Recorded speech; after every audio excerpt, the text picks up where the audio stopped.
You've probably guessed that I am completely obsessed with the gravity sticks. And from about day 2, I went to Mads and said, please, can we make a bunch more colours? These are those new colours. HIGHVIS and Ghost. I obviously had to have cotton candy. You've got to have lemonback. The rest of them, I like these things in a huge way.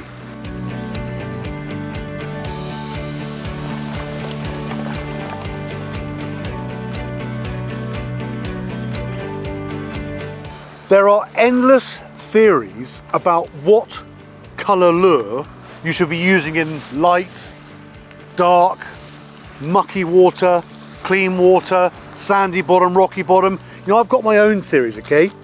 And I see it with these, the new Ghost colours. I tend to really like them in that clearer water where I'm trying for that sort of like that slight degree more subtlety. You know, they're the same lures, same weight, same materials. And then the HIGHVIS colours, you know, I've already done really well on these in murky, dirtier water. You know, you still feel confident there's bass around, but you're trying to give them that sort of trigger, that added visual impetus to find your lure.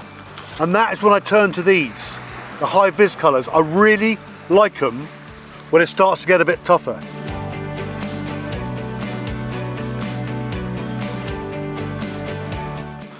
We've got 3 designs of gravity sticks that we like, we trust, and we know they work. I've caught my biggest ever bass on the paddle tail. Now, I see the pintail as your kind of, either your straight retrieve at night, the lure's doing very little, or I see him as your kind of twitch bait. Cast him out, boom, boom, boom, and that lure kind of darts side to side and then drops. Your paddle tail, I love turning to, especially with the belly weight on, slightly kind of more turbulent, deeper conditions. I want that kind of thump, thump, thump, thump from the paddle tail.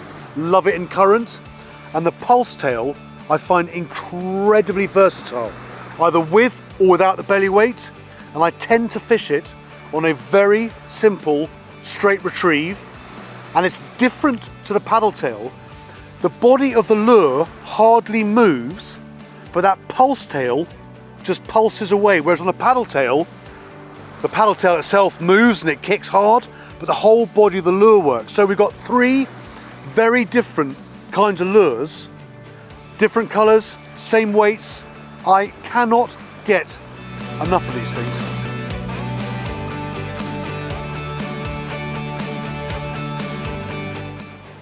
From the off with these gravity sticks, we wanted to make them firstly incredibly easy to fish with, and secondly incredibly easy to rig. Now I'm going to show you how to rig one, and I always start off, I crush the barb on my hook.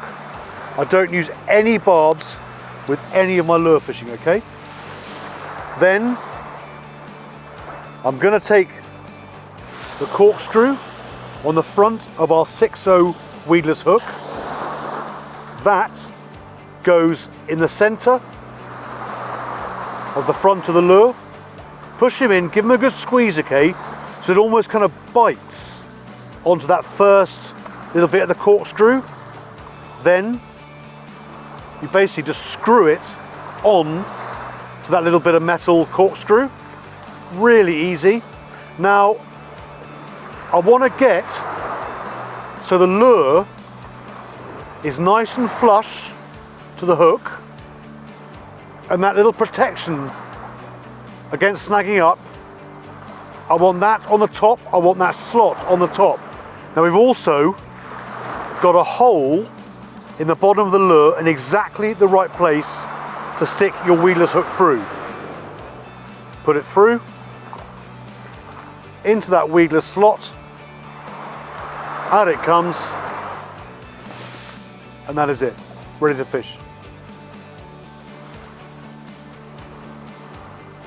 We very deliberately put 2 extra slots in all the gravity stick bodies, okay?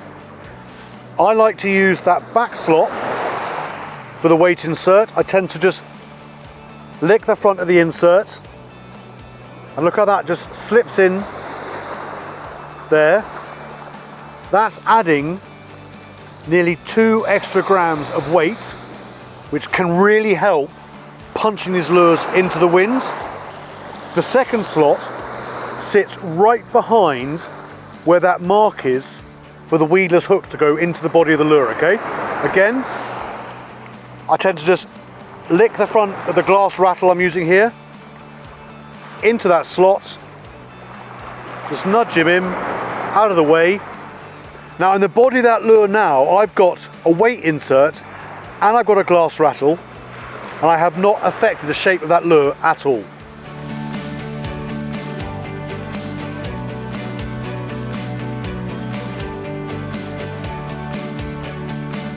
The whole weedless thing is actually a bit of an anomaly, because I'm not using weedless lures because they're not catching bits of floating weed in the sea.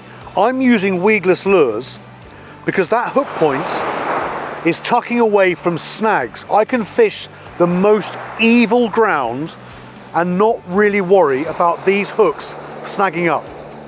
If you look at this, okay, I do understand if you're thinking, how on earth does the fish grab onto that hook when the hook point is potentially masked, and deliberately so? Watch this, okay? When that fish hits this lure, it very, very easily forces the lure out of the way and the hook goes in the mouth. And I'm telling you now, I promise you, I trust weedless hooks as much, if not more, than treble hooks. I trust them 100%.